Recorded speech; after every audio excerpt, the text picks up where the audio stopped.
Mukunda jewellers మొట్టమొదటి factory outlet ఇప్పుడు కూకట్పల్లి, కొత్తపేట్, సోమాజిగూడ మరియు ఖమ్మంలో. నమస్తే రమ్మగారు. నమస్తే జయ. రమ్మగారు, ఇది నా జానపద కథ చెప్తారా? చెప్తాను జయ. అడపా చిరంజీవి గారిది ముసుగు వీరుడు. ఓకే. ఈ వీరి పుస్తకాలని క్లాసిక్ బుక్స్ వాళ్ళు ప్రింట్ చేశారు. నేను సింపుల్గా కథ చెప్తాను, మీరు ఎలాబరేట్గా కథ చదవదలుచుకుంటే ఫ్లిప్కార్ట్లో బుక్ చేసుకోవచ్చు. క్లాసిక్ బుక్స్ కోసం ట్రై చేస్తే అక్కడ కూడా మీకు ఇది దొరుకుతుంది, వారి పుస్తకాలు దొరుకుతాయి. ఇది మరి చాలా పెద్ద కథ ఏం కాదు, ఒక్క ఎపిసోడ్లోనే చెప్పేసుకోవచ్చు. ముసుగు వీరుడు. ఓకే. మాళవ రాజ్యానికి రాజు నాగభూపతి అని రాజుగారు. ఆయనకు ఒక కూతురు కూడా ఉంది. అయితే ఈయన ఏంటంటే కొంచెం గట్టివాడు రాజు. కప్పం ఎప్పటికప్పుడు వసూలు అయిపోవాలి. ఊళ్ళో క్షామం ఉంది, వానలు పడ్డాయి, దేశంలో అతి వానలు కురిసి పంటంతా నానిపోయింది. వాళ్ళు ఎక్కడి నుంచి ఇస్తారు? అయినా సరే గట్టిగా వసూలు చేసేస్తాడు. వినడు మాట. ఈయనకి దేవశర్మ అని ఒక మంత్రి ఉన్నాడు. ఈ మంత్రి సలహా చెప్పినా కూడా ఆయన ఏనాడు వినేవాడు కాదు. బాగా ఖజానా నింపేసుకునే గోలన్నమాట. అయితే ఏమైంది, ఈ రాజ్యంలో దొంగలు పడుతున్నారు. ఇది ఎట్లా? ఖజానాకి పడుతోంది గండి. ఖజానాలో దొంగలు పడుతున్నారు. ఎవడో దొంగ ఇక్కడి నుంచి కొట్టుకెళ్ళిపోయి డబ్బు ఖజానాలో నుంచి వీళ్ళు ఏ ప్రాంతం నుంచి కప్పని తీసుకొచ్చారో ఆ ప్రాంతంలో పనిచేస్తున్నాడు. సూపర్. అయితే మంచి దొంగ. ఈ దొంగ ఇలా దొంగతనం జరుగుతుంది, ఎప్పుడు జరగలేదు, ఇలా కొత్తగా జరుగుతుంది. కాకపోతే ఇతను మంచి దొంగ. ఇతని పేరు ఏంటంటే అగ్నిముఖుడు అనే పేరున్న. అగ్నిముఖుడు వాడి పేరు అవునో కాదో వీళ్ళకి తెలీదు, కానీ వీళ్ళు అలా పెట్టేసుకున్నారు ప్రజలు పేరు. అగ్నిముఖుడు అని పేరు పెట్టుకున్నారు. ఇప్పుడు మనం తుఫాన్లు వస్తాయి, తుఫాన్కో పేరు పెట్టట్లా? అదే కదా. అలాగా ఈ వచ్చేవాడు ఏం చేస్తాడు, వాడు సైనికులు వాళ్ళు ఏదైనా వస్తే పొగొచ్చేలాగా చేస్తాడు. ఏవో బాల్స్ విసురుతాడు, అక్కడ పొగ వస్తుంది, వాళ్ళందరూ పడిపోతారు, వీడు పని చేసుకుంటాడు. పొగ దేని నుంచి వస్తుంది? అగ్ని నుంచే కదా. నిప్పులేందే పొగ రాదు కాబట్టి అగ్నిముఖుడు అని పేరు పెట్టుకున్నారు. ఓకే. వీళ్ళు కొన్ని ప్రాంతాల్లో కప్పను తీసుకోవద్దు అని వాళ్ళు అడిగారు, కొన్ని ప్రాంతాల వాళ్ళు. అయినా సరే రాజుగారు కప్పాలు లాగేశాడు అక్కడి నుంచి. డబ్బులు లేకపోతే కుదరదని సైనికుల్ని పంపించి కొట్టించి లాగిచ్చి సామాన్లు అమ్మించి మొత్తానికి ఎట్లా కొట్టా డబ్బులు వసూలు చేసేసారు. ఒకరోజు రాత్రి ఖజానాకి చిల్లుబడింది. అతను వచ్చి ఇది పట్టుకుపోయాడు. కరెక్ట్గా చూస్ చేసి ఆ ఊరి పేరు రాసిందే పట్టుకెళ్ళిపోయాడు. ఓకే. అయితే ఇప్పుడు రాజుగారికి చాలా కోపం వచ్చేసింది. ఏమిటి ఇట్లా ఎందుకు ఎలా జరుగుతుంది? ఇప్పటిదాకా అసలు మనం దేశంలోనే దొంగతనాలు లేవు, ఖజానాలో దొంగతనం ఏమిటి, చిన్నతనం, ఎట్లాగైనా వీడిని పట్టాలి. అప్పుడు వీళ్ళు ఒక ప్లాన్ చేశారు. ఏం చేశారు, ఏ ఊళ్ళ నుంచి ఇంకా కప్పాలు రావాలి లెక్క పెట్టారు. ఒక ధవళగిరి, కాంతిగిరి, ఒక 6 ఊళ్ళు. సరే, ధవళగిరి నుంచి బలవంతంగా పట్టుకొచ్చేసేయండి, చూద్దాం వీడేం చేస్తాడు. ఒక ఊరు నుంచి తీసుకొచ్చి పెట్టారు. తీసుకొచ్చి పెడితే ఒక దొంగ, వీళ్ళు చూశారు, అతనికి కాపలా చాలా టైట్ చేశారు. నిండుగా టైట్గా ఉన్న నల్లటి బట్టలు, బలిష్ఠుడైన ఒక యువకుడు ఎవరో గుర్రం మీద వచ్చాడు. గుర్రాన్ని పక్కకు తోలేశాడు, దాని దారిన దాక్కుంది. తన లోపలికి వెళ్తున్నాడు. ఆ ఖజానాకి వెళ్ళే అన్ని మార్గాలు అతనికి తెలుసు. కొంతమంది సైనికుల మీద పడి పట్టుకోబోయారు. ఇతనేవో అగ్నిలోకి గాల్లోకి గోళీ లాంటివి విసిరాడు, పొగొచ్చేసింది. దాంతో అందరూ స్పృహ తప్పి పడిపోయారు. లోపలికి వెళ్ళేసి తీసేశాడు ఖజానా. లోపలికి వెళ్ళిపోయాడు. ధవళగిరి డబ్బులు తీసేశాడు. ధవళగిరిలోనే మొత్తం పనిచేశాడు. ఓకే. రాజు పిచ్చి కోపం వచ్చింది. మళ్ళీ ప్రయత్నం చేద్దాం అనుకున్నారు. మళ్ళా ఇంకా కొన్ని ఊళ్ళ నుంచి పట్టుకొచ్చారు. ఈసారి అబ్బాయి ఏం చేశాడు, ఈ కుర్రాడు ఒక పురాతనమైన దేవాలయం, ఆ దేవాలయంలో బోలెడు బొమ్మలు అవి కూడా రాస్తారు. కొన్ని బొమ్మలు పైకి కిందకి కదిపితే ఆ అమ్మవారి విగ్రహం వెనకాల ద్వారం తెరుచుకుంటుంది. అది కరెక్ట్గా ఖజానా దగ్గరికి వెళ్ళిపోతుంది. అక్కడికి వెళ్ళిపోతాడు. వెళ్ళిపోయి డబ్బు భుజాన్ని వేసుకుంటాడు. అదంటే అంటే వీడికి లింక్స్ అన్ని తెలుసు, వాడికి ఎట్లా తెలుసు అనేది ఎవరికీ తెలియదు. పట్టుకొచ్చేస్తాడు. అయితే తిరిగి వస్తుంటే అతను అంతఃపురం వైపు నుంచి వస్తాడు. అంతఃపురంలో రాజకుమారి కూతురు మెలకుగా ఉంటుంది. అమ్మాయి, నువ్వు ఫలానా వాడివైనా దొంగవైనా అని కనుక్కుని నేను నిన్ను చూశాను, నాతో యుద్ధం చేసి గెలిచి వెళ్ళాలి నువ్వు ఇక్కడి నుంచి అని లాఘవంగా కత్తి తీసేసరికల్లా యువరాణి పేరు స్వప్నమాల. ఆ స్వప్నమాల ఇతను యుద్ధం చేస్తారు. ఆ వచ్చిన అగ్నిముఖుడు స్వప్నమాల ఇద్దరు యుద్ధం చేస్తారు. చివరికి స్వప్నమాల కత్తి వదిలిపెట్టేస్తుంది. అతను సంచి డబ్బుల మూట పుచ్చుకుని వెళ్ళిపోతాడు. కాకపోతే ముసుగు తీసేస్తాడు. ముసుగేసుకుని ఉన్నావని ఎక్కిరిస్తుంది. ముసుగు తీసేస్తాడు. ఒకళ్ళనొకళ్ళు చూసుకుంటారు. ఆ అమ్మాయికి ఓ 19 ఏళ్ళు ఉంటాయి, అతనికి ఓ 25 ఏళ్ల లోప వయసు ఉంటుంది. 25 ఏళ్ళు కూడా లేవు. ఆ ఏజ్లో ఉన్న వాళ్ళు ఒకళ్ళ సత్తా ఒకళ్ళు చూసేసరికల్లా సహజంగానే ఒకళ్ళ మీద ఒకళ్ళకి ఆసక్తి ఏర్పడుతుంది. వీడు దొంగ, దోపిడీకారుడు, ఇంత చక్కగా ఎలా ఉన్నాడు అనిపిస్తుంది అమ్మాయికి. ఈ అమ్మాయి ఇంత నాజుగ్గా ఉంది, చక్కగా నాజుగ్గా తెల్లగా పింగాణి బొమ్మలే ఉన్న అమ్మాయి ఎంత లాఘవంగా ఇంత బదులైన వాడిని కూడా ఓడించడానికి ప్రయత్నం చేస్తుంది. నా వల్ల కాదని భయపడకుండా ఆ అమ్మాయిలో ఉన్న లాఘవము సౌందర్యము అబ్బాయిని ఆకర్షిస్తాయి. మర్నాడు పొద్దున రాజు ఆశ్చర్యపోతాడు. ఎంత ప్రమాదం అమ్మా, ఎట్లా చేసావు ఈ పని నువ్వు అంటే, ఎవరు చూశారు నేను యుద్ధం చేయటం అంటూ. కొంతమంది సైనికులు చూశారు. వాళ్ళ యుద్ధం జరుగుతున్న ఈ కత్తి యుద్ధం, ద్వంద్వ యుద్ధం జరుగుతుంటే బెదిరి భయపడి మీ దగ్గరికి రాకుండా ఆగారు. 5-6 సైనికులు నిలబడి చూశారు మీ ఇద్దరు యుద్ధం చేయటం. ఎంత ప్రమాదకరమైన పని చేసావు అంటే, ఈ అమ్మాయి చెప్పింది చాలా లాఘం ఉన్నవాడు, అతను చాలా గట్టివాడు యుద్ధంలో, కానీ మొహం చూసినా కూడా చూశానన్న హింట్ మాత్రం ఆ అమ్మాయి ఇవ్వాల. అక్కడి నుంచి వెళ్ళిపోతాడు. ఆ కుర్రాడు కూడా డబ్బులు పుచ్చుకుని వెళ్ళిపోతాడు. ఆ ఊళ్ళల్లో పంచబడుతుంది డబ్బు అంతా. అయితే ఇతను ఒక గుహలో ఉంటాడు, అతని నివాసం. ఆ గుహ దగ్గరికి వెళ్ళేసరికల్లా అతని తండ్రి లేచి వస్తాడు. తండ్రి ఉంటాడు. తండ్రి మెచ్చుకుంటాడు అనమాట కొడుకుని. వీడి పేరు ఏంటంటే విక్రముడు.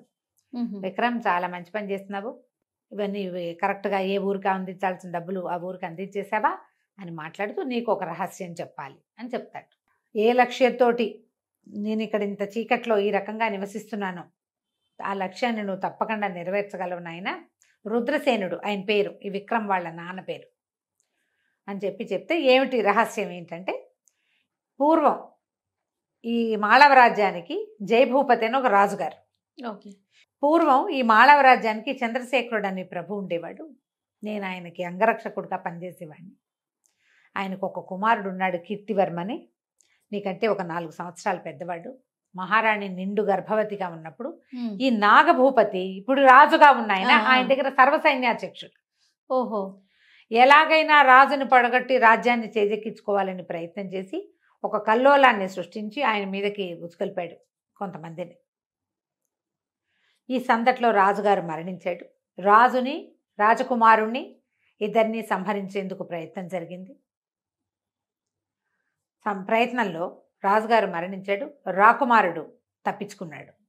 ఈ అబ్బాయి, ఇతనికి ఒక 4-5 సంవత్సరాల వయసు, ఆ అబ్బాయికి 8-9 సంవత్సరాల వయసు. నా కీర్తివర్మ 4 ఏళ్ళు పెద్దవాడు నీకంటే. యువరాణి మహారాణి కూడా గర్భాలసతోటి పారిపోయింది. ఆమె కని మరణించింది. ఆ శిశువుని ఒక చెలికత్తకి, ఒక పరిచారికకి అప్పచెప్పింది. నేను రాజుగారి వెంబడబడి ఈ సైనికులు వస్తుంటే ఆయన వెనకాల పడి నేను వెళ్ళాను. ఆయన మరణించి నా కొడుకుని రక్షించు, కూతురు సంతానం ఎవరు పుడతారో వాళ్ళని రక్షించు, రాజ్యం జాగ్రత్త అని నాకు అప్పచెప్పి ఆయన మరణించాడు. నేను తిరిగి వచ్చే లోపల మీ అమ్మని చంపేసి నిన్ను కూడా చంపడానికి ప్రయత్నం చేశారు. ఇన్ని జరిగిపోయినాయి అన్నమాట. రాజుకి బాగా సన్నిహితుడైన రుద్రసేనుడి తాలూకు భార్యని పిల్లాన్ని కూడా చేసేశారు. అయితే ఇప్పుడు మంత్రిగా ఉన్న ఈయనే ఏదో వారి శర్మ, ఏం శర్మ ఆయన పేరు, దేవశర్మ గారు. ఆయన ఏం చేశాడంటే, మీ అమ్మ చనిపోయినా నిన్ను తప్పించి దాచిపెట్టాడు. మంచి ఆయన. నేను తిరిగి వచ్చాక పిల్లవాడిని నిన్ను నాకు అప్పచెప్పాడు. నేనేమో ఈ కీర్తివర్మని తప్పించాను. ఈ తప్పించిన కీర్తివర్మని రత్నాల వ్యాపారి, నాకు పురాతన స్నేహితుడైన ఒక ఆయన దగ్గర పిల్లవాడిని అప్పచెప్పారు. రాచ విద్యలు నేర్చుకుంటూ ఆయన దగ్గర పెరుగుతున్నాడు, ఆయన దగ్గరే ఉన్నాడు. అయితే కుర్రాడు అడిగాడు, యువరాణి మరి మహారాణి ప్రసవించింది కదా, ఏం శిశువు కలిగిందంటే ఆడ శిశువే కలిగింది. మరి అమ్మాయి ఎక్కడుంది అన్నాడు. ఎక్కడో ఉంది, అది రహస్యం, ఇప్పుడు నేను నీకు చెప్పను అన్నాడు. శిశువు ఉంది, నీకు చెప్పను, కీర్తివర్మను మాత్రం మనం కలుద్దాం. అక్కడి నుంచి కొద్ది రోజులకి ఇలాగే హడావిడిగా నడుస్తూనే ఉంది. వాళ్ళు కప్పాలు వసూలు చేస్తున్నారు, ఈ అబ్బాయి ఏమో వెళ్ళి వాటి పట్టుకొచ్చేస్తున్నాడు. ఏ రకంగా అయినా సరే తప్పించేసుకుంటాడు, దొరకడు. వాడికి వచ్చిన విద్యలు అన్నీ అదేదో మంత్ర విద్య వచ్చు, కనపడినట్టే కనపడతాడు, మాయమైపోతాడు. ఓకే. ఇలాగే చెప్పుకుంటున్నారు. సరే, కీర్తివర్మ, వజ్రాల వ్యాపారి ఈయన స్నేహితుడు, తర్వాత రుద్రసేనుడు, విక్రముడు నలుగురు కలిసి కూర్చుని మాట్లాడుకుని మన రాజ్యాన్ని మనం వెనక్కి తీసుకోవటం ఎట్లా. కీర్తిసేనుడు అన్నాడు, నేను ఎప్పుడే నాగభూపతిని సంహరిస్తానంటే అదంత సులువు కాదు. నిదానంగా, ఇప్పుడు మన ఎంతమంది ఉన్నారో ప్రజల్లో, మన వైపు ఎంతమంది ఉన్నారు. పాత రాజు మీద ఆకాంక్ష ఉన్నవాళ్ళు, యువరాజు బతికే ఉన్నాడా లేడా అని దిగులు పడేవాళ్ళు, చాలా ఉంటుంది. ఉంటారు ఖచ్చితంగా. ఉంటారు. ఉంటారు. పాత రాజుకి ఆంతరంగికులు ఉంటారు, విశ్వాసపాత్రులు ఉంటారు, నమ్మకస్తులు ఉంటారు బొళ్ళత మంది. వీళ్ళలో ఇప్పుడు ఈ ఉన్న సైన్యంలో తర్వాత ఉన్న అధికారుల్లో మన వాళ్ళు ఎంతమందో ఒకళ్ళతో మాట్లాడుకుని వాళ్ళందరినీ మెల్లిగా మన వైపు తిప్పుకుంటే అప్పుడు తక్కువ సైన్యంతో మనం నాగభూపతిని జయించవచ్చు. ఓ అయితే ఇప్పుడు సరే మాట్లాడుకున్న తర్వాత ఎవరి దారిని వాళ్ళు డిస్పర్స్ అయిపోతారు.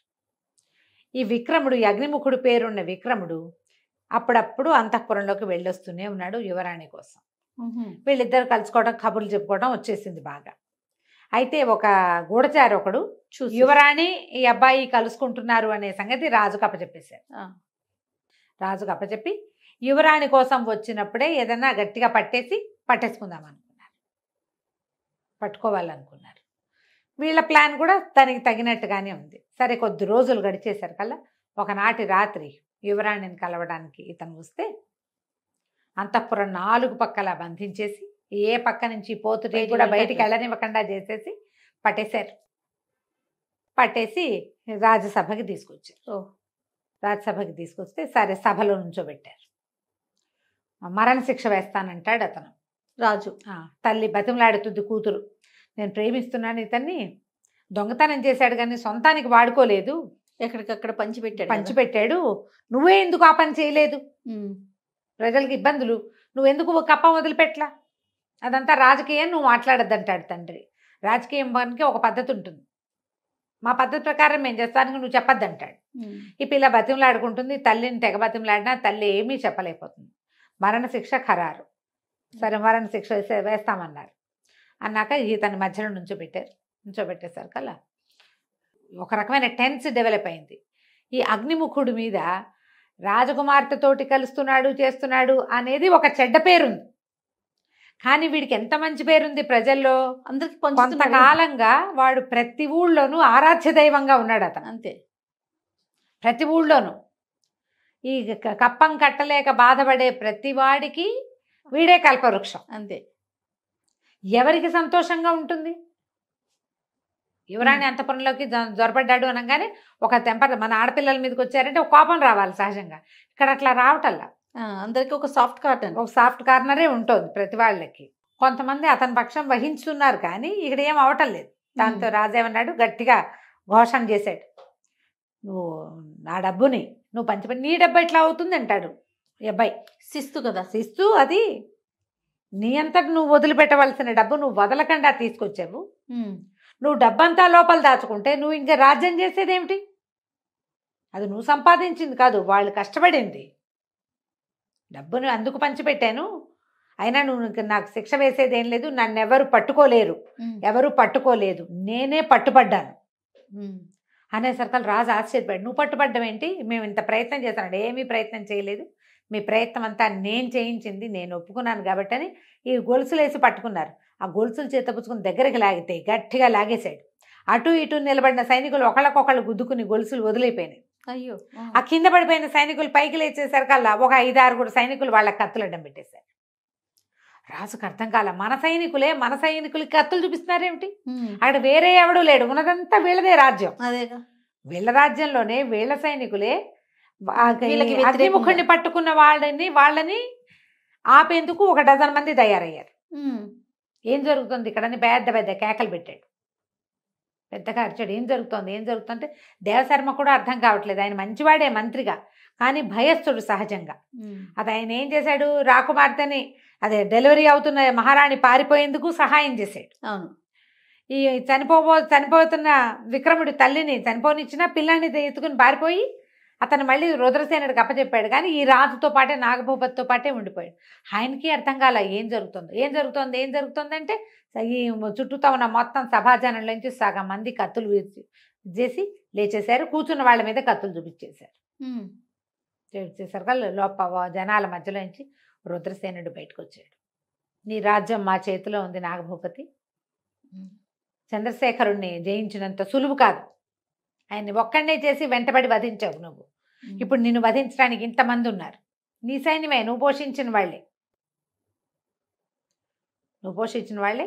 తన రాజ్యాన్ని హస్తగతం చేసుకోవడానికి చంద్రశేఖరుడి కుమారుడు కూడా ఇక్కడే ఉన్నాడని అప్పటిదాకా ఇలా తలకి ఇట్లా ముసుగేసుకుని ఉన్న కీర్తివర్మ ముసుగు తీసేసరికల్లా ఈ ప్రజలు చాలా మంది నుంచున్నారు తీర్పులు వినడం.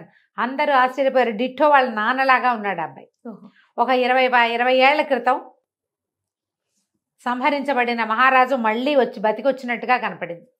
పెద్ద పెద్ద చంద్రశేఖర్ మహారాజుకి జై జై అని కేకలు పెట్టారు. కేకలు పెట్టేసరికి ఆయనకి పిచ్చి కోపం వచ్చింది. కానీ కదలటానికి వీల్లేదు. వాళ్ళంతమంది సైనికులు ఈయన చుట్టూతా మోహరించున్నాడు. కదిలితే తగులుతుంది. పిరికి పందలు నా వెనకాల బోళ్ళంత చేశారు, నీకు అంత ధైర్యం ఉంటే నువ్వు నాతో పోరాడు, అది ఇదే అని గట్టిగా అరిచాడు. అరిస్తే ఇతను అన్నాడు, రుద్రసేనుడు, నీతో పోరాడాల్సిన అవసరం లేదు నాకు. నువ్వు ఎవరిని బంధించావో వాడితో పోరాడు. నా కొడుకు, నేను పెంచిన కుమారుడు, నీ కొడుకుని నేను ఆనాడే చంపేసంటే నువ్వు చంపలేవు కూడా. ఆ రోజే నా కొడుకుని నేను తేజికిచ్చుకున్నాను. నా దగ్గరకు వచ్చేసాడు. యువరాజు కీర్తివర్మని నేను రక్షించి కాపాడి పెంచాను. వీళ్ళిద్దరు ఉన్నారు, నువ్వు వీడితో యుద్ధం చేయి చాలు అనేసరికి చేరో కత్తి పుచ్చుకున్నారు. చేశారు. యుద్ధం చేశారు. యుద్ధం చేస్తే బాగా గట్టి దెబ్బ తగిలి రాజు కాస్త పడిపోయాడు. అప్పుడు ఈయన చెప్పాడు రుద్రసేనుడు, నీకు ఇంకొక ప్రత్యేకమైన విషయం చెప్తాను. మహారాణి ప్రసవిస్తే మరణించింది. మహారాణికి పుట్టిన కుమార్తె యువరాణి స్వప్నమాలగా నీ దగ్గరుంది. ఓహో. ఆ స్వప్నమాల నీ కూతురు కాదు, నీ భార్య అప్పుడే మగపిల్లవాడిని ప్రసవించి, పిల్లవాడు డెడ్కి ఏమనాలి దాన్ని, స్టిల్ బర్త్ బేబీ, మృత శిశువుని ప్రసవించింది. ఈ ప్రసవం చేసిన మంత్రసాని నా స్నేహితుడి భార్య. మృత శిశువుని పాతిపెట్టి మహారాణి కన్నా స్వప్నమాలని నీ దగ్గరికి చేర్చాం. ఇన్నాళ్ళు నువ్వు ఎవరిని సంహరించావో అతని కూతుర్ని పెంచావు. స్వప్నమాల బలవల ఏడవటం మొదలుపెట్టింది. అమ్మాయి మరి రాజకుమార్తె అన్నయ్య కేసు చూసింది. అన్నయ్య సంతోషంగా చూసినట్టు చెల్లెలు బతికే ఉందని ఈ రహస్యం చెప్పలేదు. స్వప్నమాల యువరాణి అనే విషయం ఆయన ముందు చెప్పలే. అక్కడి నుంచి పరిగెత్తుకొచ్చింది దగ్గరికి. ఈయనేమో నాగభూపతి మరణించాడు కత్తిపోట్లకి. మరణించేసరికి తల్లిని కావలించుకుని ఏడ్చింది. ఇప్పుడు ఏం చేయాలి, ఆయన పెంచిన తండ్రి చాలా ప్రేమగానే పెంచుతారు కదా సొంత పిల్లలు అనుకుని. ప్రజలందరూ జయ జయధ్వానాలు చేశారు. ఈ నాగభూపతికి అంత్యక్రియలు చేసి తర్వాత ఈ ఎవరైతే వజ్రాల వ్యాపారి కీర్తివర్మని పెంచాడో ఆయన కూతుర్ని పెళ్లి చేసుకున్నాడు కీర్తివర్మ. రాజ్యానికి రాజు అయ్యాడు. సర్వసైన్యాధ్యక్షుడు ఈ అగ్నిముఖుడు అని పేరున్న విక్రముణ్ణి సైన్యాధ్యక్షుడిని చేసి యువరాణిని అతనికి ఇచ్చి వివాహం చేశారు. తర్వాత ఈ ముసుగు వీరుడు కొంతకాలం 1-2 ఏళ్ల పాటు ఇక్కడ ప్రచ్ఛన్నంగా తిరిగి దేశంలో చాలా ఊళ్ళని సంరక్షించాడు. ఆ ఊళ్ళ సంరక్షణ అంతా సజావుగా జరిగేలాగా ఈయనతోటి కలిసి తన తండ్రి మంత్రి సహాయంతో వీళ్ళిద్దరూ సుభిక్షంగా రాజ్యం ఉండేలాగా కాపాడుకున్నారు. కథ కంచికి మనం ఇంటికి. తప్పకుండా. చాలా బాగుందండి. నమస్తే. నమస్తే.